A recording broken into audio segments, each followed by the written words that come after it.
The Joe Rogan Experience. You know, my favorite, I don't want to call it a conspiracy theory, but one of my favorite stories is humanity emerged on Venus and that we destroyed the planet with a greenhouse effect.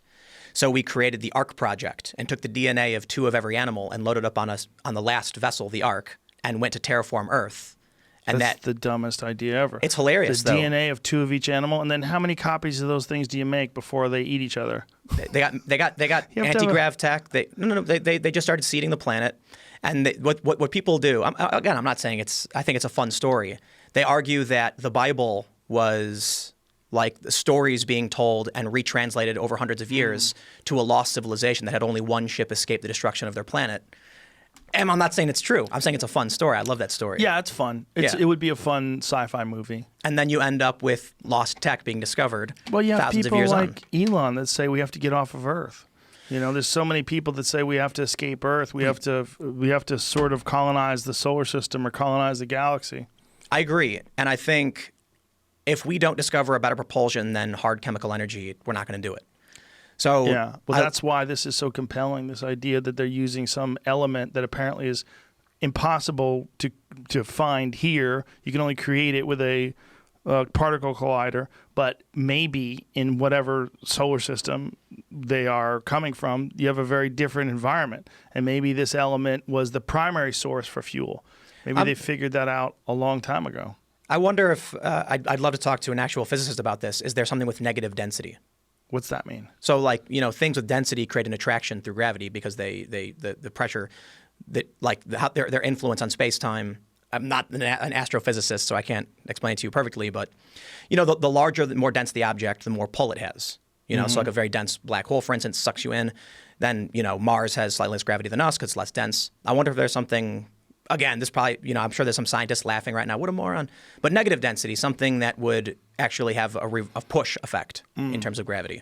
In which case, you could have some kind of object where you can control, expand and contract density so that you're pushing and pulling. I don't know. Bob Lazar's perspective is if we showed a nuclear reactor to a civilization from the 1400s, they would think we're doing witchcraft. The Ark of the Covenant. Yeah, they would think it is absolutely the craziest thing that anyone has ever seen or heard. They would try to tamper with it. They'd all get radiation poisoning and die. They'd never be able to figure it out in a million years. If you just left it with them, if you left some sort of a nuclear reactor with them. And he said this is really how far advanced he believes these aliens, or whatever you want to call them, are, that their science, their technology is indistinguishable from magic because they're so far ahead of us. Do you think they'd want to be involved with us beyond just testing us, though? Why wouldn't you? We study butterflies. We study mice. We study bugs on the other side of the planet. We send people on scientific journeys to go and look at frogs that they're not even sure are real anymore. Are we giving guns to chimps? Are we building forts for them and teaching them to use stone? And I mean, we've seen now. There's more videos coming out showing. I can't remember which primate species, but using more tools. Yeah, well, they spear believe hunting that and stuff. They believe that primates, chimps, have entered the Stone Age. Yeah, they're using them on a regular basis.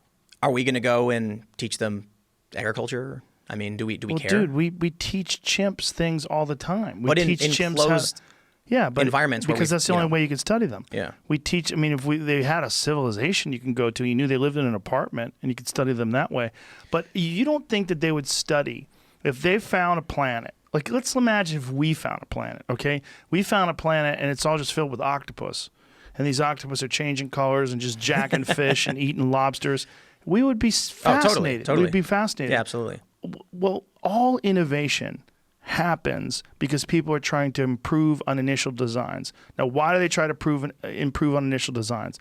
They try to make things that are better, make things that are more efficient, make things that can do tasks that they can't do without these tools, and then their curiosity and their creativity causes them to expand upon these ideas. Well, of course, if something's going to be so far advanced that they didn't accept their current place in the universe. They don't even accept the fact they want to stay on this planet. They want to travel to other places. Do you know how fucking insanely curious you'd have to be to lock you and 3 of your other 3-foot buddies in a giant fucking flying saucer and propel yourself through space? Oh, yeah. You would have to be incredibly curious and incredibly, not just curious, but innovative. They would have to be thinking about things. They would have to be exploring things. And of course, you would want to come to a planet that is filled with people who have hundreds of different languages. They're all full of shit. They lie to each other constantly, send videos through the air. They have weapons that they could blow each other up with. Yeah. I mean, of course you would be fascinated by that. I think that's the least compelling argument that anybody ever says. Why would they mess with us? Why would they care about us? Of course they would care about us. We are fucking interesting, man. Well, I'll put it this way. I think if we saw like a group of chimps standing near a waterbed, and then one chimp fashions some kind of bag and pulls it over its head, jumps in the water, and tries to go as low as he can for as long as he can before coming back out, we would look at that like, that is the stupidest attempt at scuba diving I've ever seen, but oh my God, a chimp just tried to scuba dive. So if there are aliens and they're in these amazing technologically advanced ships that can jump light speed, manipulate gravity, they just watched us strap ourselves to an explosive and fire us off of our atmosphere where we're likely to die, and they're like, this is the stupidest attempt at actually going to space. These guys are trying to go to space. I wouldn't think about that way at all. I would think about, look, there's a fucking space station. It's up there, and people live on it. They shoot themselves. They have a very crude form of propulsion, right? But they've figured it out because they don't have element 115 in their environment naturally. So these dummies have to light things on fire and use the push off the back of it to shove themselves through normal air. And you know why they're not going to give us that tech right now? Why would they give us tech? Why do you say give us tech? Why they wouldn't? I'm saying, but why would they give us tech? Why would any...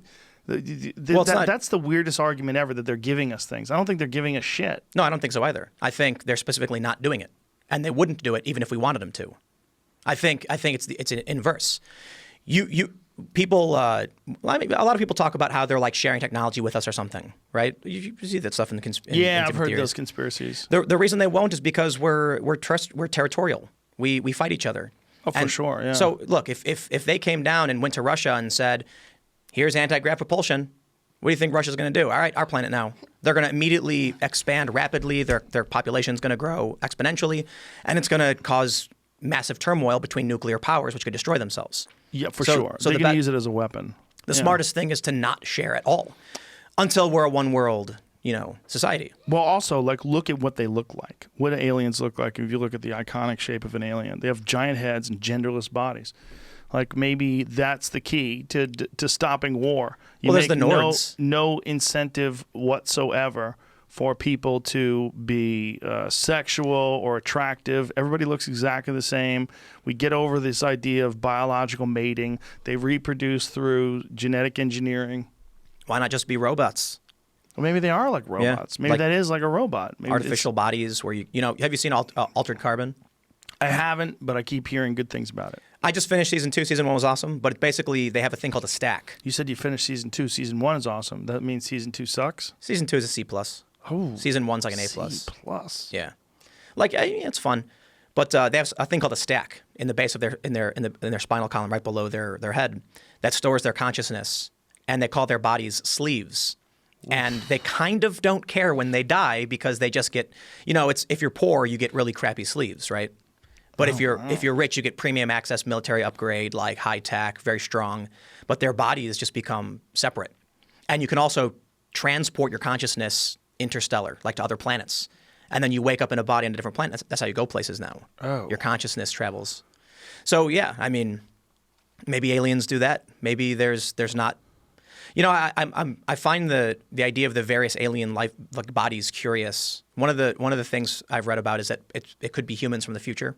Yeah, I've read that too. That makes sense. If you think about what we look like as opposed to like what a chimp looks like, and then you keep going further with that, like, the head will get bigger, the bodies will get weaker. Yep. And then look, there's a sort of a trend in this society today to be less masculine, less feminine, more gender neutral. Even these goofy they, them pronouns, maybe that's all just part of the programming. This falls into another one of these conspiracy theories that the goal of the globalists is that in order to get access to alien tech, we have to be a unified planet. Aliens aren't going to give... What? Aliens... Really? You've heard that one? Oh, yeah, it's all over the internet. That's why they're doing this? So they're going with a one world order in order to get alien tech? Do you think the Galactic Federation is going to let a planet in which has got numerous governing bodies and nuclear weapons? I don't think there's a Galactic Federation. Do you think? I'm just kidding, right? The point I'm making is there are people online who believe this. They believe that if there is some kind of Galactic Federation or at least some kind of recognizable, different cultures that have some kind of set rule base. Right. Who do they negotiate with? Us, Russia, or China? And so the argument, one of the theories is that interests on the United States who have access to the aliens know that they have to do everything in their power to unify the entire planet under one authority so that we can be entered into whatever alien, access would exist. But so long as we are nuclear-powered competing territorial factions, they can't do it. Well, that makes sense if that was the case. But you add in what you were saying about masculinity and gender, and one of the things that I find interesting is that when it comes to this argument about removing masculinity, there's kind of overlap with this idea of domestication. You think about wolves, proto-dogs, and dogs. Dogs are effectively wolf cubs perpetually. So wolves are aggressive, territorial, independent. I mean independent in the sense that like you're not going to tame them. They're like you don't teach wolves. Yeah. Yeah, they're like not willing to listen to you. You can, but it's like it's barely. They agree with you or they don't. You're following. So an adult, masculine, tough human is going to be like, I'm independent, I'm in charge. They've got to remove that and domesticate us. So you get a bunch of weak, effeminate, genderless humans who are going to be passive, docile, and agreeable. Yeah, like dogs. Right. Yeah, I do. I have a whole bit about what wolves are and what dogs are. Yeah. And what men used to be. Right. And what men are now. Dude, I was thinking of this really cool idea for a sci-fi film where aliens come to Earth and most humanity accepts domestication. And then 300, 400 years from now, you've got regular-looking 21st century kind of men and women, but then you have these 5-foot-tall, super-armored jetpack with plasma rifles that love and serve the aliens, and we view them as freakish genetic defects. So have you seen, like, Oblivion with Tom Cruise? Yes. The aliens basically genetically engineered a whole bunch of Tom Cruises. I was thinking of that kind of idea, but also with domestication. That's an underrated movie, by the way. That's cool. I love it. Yeah. Very good movie. If aliens came to Earth and most humans agreed, and then over time the humans that got access to life-saving technology, special armor, were the ones that were agreeable and less likely to be aggressive. Yeah, they would bitch out just like the wolves bitched out and became a poodle. Boom. And then you'd have wolves. Mm-hmm. So I thought of a cool idea for a story. You basically have humans like raiding a chicken coop, and the aliens are like, and they call their attack humans, who jump out with like armor and crazy future tech from the aliens, but they're like these small dog-like versions of humans, like right. desperately in love with the aliens, right, just like crying in love. Dogs are, yeah. And wolves aren't like that. But I wonder if the people would eat those dog-like people the way wolves eat dogs. Well, for the sake of a fiction, no, we wouldn't have them do that. But and what would coyotes be? Coyotes would be like this sneaky, smaller. But our coyotes aren't the product of domestication. I mean, they're just a separate canine breed, I guess, or species. Right. But I'm saying like they really never got domesticated. Yeah. That's what's interesting. It's like they're.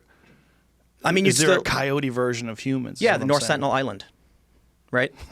You know what North Sentinel is? Yes. Yeah, the people who've never had contact with other humans. Well, they've had several bad experiences with other people, which firing is why arrows at helicopters and stuff. Well, that's why they killed that guy. They killed the missionary. They killed the missionary because they were invaded in the 1800s by a guy named Maurice Vidal Portman, who was a pervert / explorer who would measure dicks and take detailed descriptions of people's anatomy and genitals. Wow. I mean, was it for legitimate research purposes? No. It's a fucking wacko. Just find people and run tests on them. Yeah. But that would be what we'd worried about with aliens too, right? If what coming here and being creepy maybe that's weirdos? that's why people are worried about them touching their asshole. Well, maybe it's only the pervert aliens. Somebody posted this tweet. They said something about like you need to realize the aliens who would come to Earth aren't the cool nerds who want to like talk science. It's the rich assholes who rat fuck their planet and are dipping out. That's a silly way to look at it. Well, that's I mean, us. it's one possibility. I understand, but that's us. Right. We always want to look at things through like a human-centric filter. Well, exactly. But if they're genderless things from the future, like what benefit would it be to get richer? They have their giant heads and they could travel the speed of light. Like this is why I really don't like. I think it's Hawking's argument that we shouldn't be excited about aliens because whenever a more powerful civilization approaches a weaker one, they dominate it and enslave. Yeah. I don't buy that for 2 seconds in terms of aliens coming to Earth. That makes no sense. What? So the argument You don't buy what? Hawking's argument. Oh, you don't? That if aliens came to Earth, they would enslave us to steal our resources? Well, I don't necessarily think they would enslave us to steal our resources, but if we were aware of them, they would become space daddy. Well, what he's saying is like, you know, when the Europeans came to North America and spread disease and then stole land and started wiping everybody out. Like Yes. when a more advanced civilization meets a, you know, I don't think aliens would do that at all. It's like, Why not? the way I would view the most devastating approach would be more like a gigantic vessel coming down and just slicing a skyscraper in half and stripping out all the copper and elements while ignoring the people. You know, when we go to a habitat for animals, we're not going to like, haha, we'll kill all the squirrels. We're like, we're taking the lumber. Squirrels be damned. So we go into habitats where other creatures live, take what we want, and we don't care about the animals. You know, when we farm, we kill all the mice and all the little critters in there. We don't care. So I don't think the argument makes sense that a more advanced civilization would come to Earth and be like, haha, humans, now you will serve us, and it's our land now. They would completely ignore us and just start taking stuff and crushing us and ignoring us. They wouldn't be. But I don't think that's the most likely scenario either. I think any race sufficiently advanced enough to travel the massive size of the universe would have little need for the primitive elements on our planet. And it would actually be substantially easier for them to go to any other empty rock. No, it's not true. We You have don't no think so? idea. No, we have no idea what they need. Like, this might be an incredibly rare place. Like, Yeah, it's incredibly rare as far as everything we've been able to observe. They might come here because they found this Goldilocks planet that has liquid water and incredible biodiversity and more life than any other place on Earth or any other place in the solar system. You know or in the known galaxy. You know the Eris planet theory, right? What is that? That's there's an elliptical orbit for a planet that every 300 years comes in close orbit to Earth because it's elliptical around our sun. Yeah, that's planet Nibiru. Nibiru, that's what it is, yeah. Yeah. And that they used human slave labor for mining gold. Yes, that's all Zechariah Sitchin. Yeah, you know yeah. what Zechariah Sitchin is? I've heard the name. I've read the stuff He online. wrote a book called The 12th Planet that's a fascinating take on the ancient Sumerian texts, and he's widely been criticized by other scholars who understand ancient Sumerian. Yeah. And there's actually a website called Sitchin is Wrong. See if you can go to it, sitchiniswrong.com, because all the whack jobs like me who love the idea of, that's why we're so into gold, man. Right. It's because the aliens use these suspended gold particles in their atmosphere, For their atmosphere. to protect their atmosphere Yeah. from deterioration by their, industrial use of chemicals and toxins has destroyed their environment. So sitchiniswrong.com is an interesting website, and I don't know who's right or who's wrong. And I think if you want to go over the Anunnaki and the ancient, what's really interesting, and not just about Sitchin, but about Sumer in general, is one thing is they had these tablets, these clay tablets that had a depiction of the galaxy or the depiction of the solar system. Now you're talking about 6,000 BC.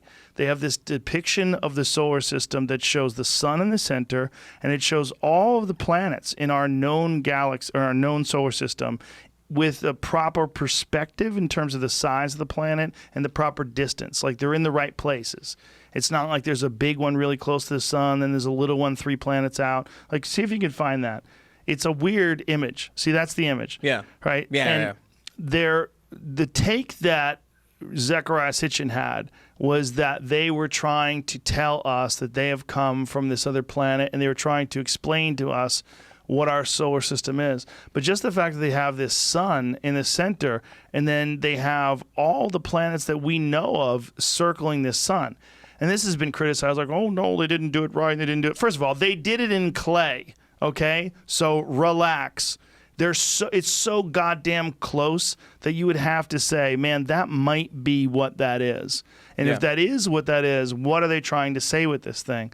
Because there's also an image from a clay tablet of a very large being that has a very small human-like being with a monkey tail on its lap.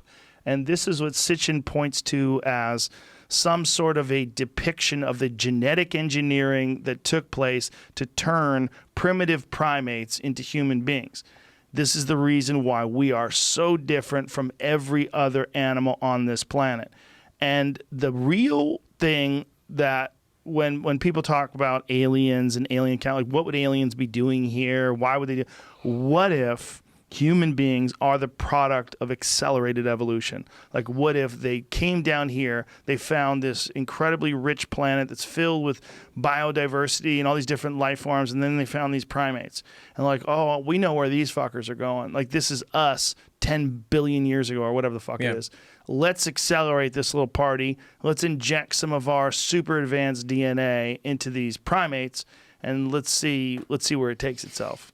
So what do you think? You think, yeah? That's a fun story. Right. That's the story that they told Bob Lazar. But Bob Lazar said, I don't know if they told me that to throw us off the trail, if it's disinformation, or if it's just some wacky thing that they came up with to like have a crazy story that the scientists couldn't tell anybody. So if you do tell people, like, what are you working on? I'm working on reverse engineering a propulsion system from an aircraft that came from another planet. And by the way, we are a product of accelerated evolution. They came to us and they injected our DNA. And, you know. Well, think about that story in the context of ancient religions and a lot of the commonalities, notably like Abrahamic. This idea that we were created, that we were told we shouldn't do certain things. So I think these are all fun stories, but you could look at the idea of someone being the son of God, you know, a hybrid, right? Yeah. You could look at the stories of regular old Genesis, taking the rib of Adam to create Eve. Well, yeah, the genetic matter. Sure. And then manipulating it.